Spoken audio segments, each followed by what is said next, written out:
Harry, what's your overriding emotion after that one? Always going to be a tough game coming away to Catalans, especially on the day trip. An 18-2 lead at half time was obviously really pleasing, and I was happy with my first half performance, especially having been out for 10 months. But I thought as a team in the second half, as discipline let us down, like last week.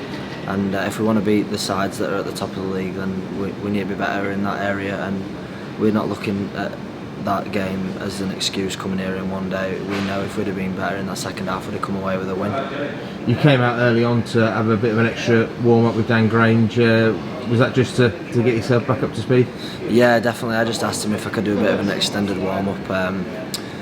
Just make sure I'd ticked off every little box I could before going back out there for the first time, and I felt really good. Obviously my lungs were blowing a bit.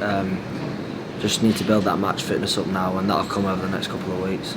And you had a chat with Jamie Jones with Catalans. You were coming off of that warm-up. Just what advice was he giving? Obviously someone who's come through big injuries during his career.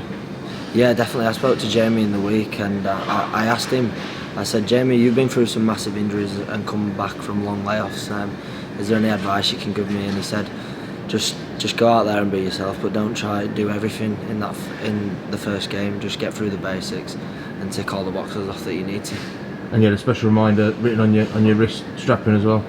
Yeah, definitely. I had two. One was my family. They haven't been able to watch me for months now, and next week's going to be a massive occasion. Back at Headingley with a full crowd and my family there.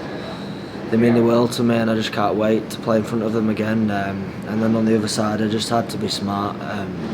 Smart with just managing myself in the game, especially having not played for so long and getting through 80 minutes. And having pushed Catalans over these last two games, the league leaders have only lost one game all season. Does it set us up now for, you mentioned the crowds coming back next week against Salford, and really the second half of the season? Yeah, definitely we're disappointed with the last 2 weeks. We feel that we could have come away with 2 wins there. But we'll review that, and we've got to look on to these next few games. We've got Salford at home next week, which will be massive for us. And then we play Hull FC and Warrington that are both in the top 6. And if we want to be challenging for that top 6 come end of the year, we're going to have to go there and get some wins.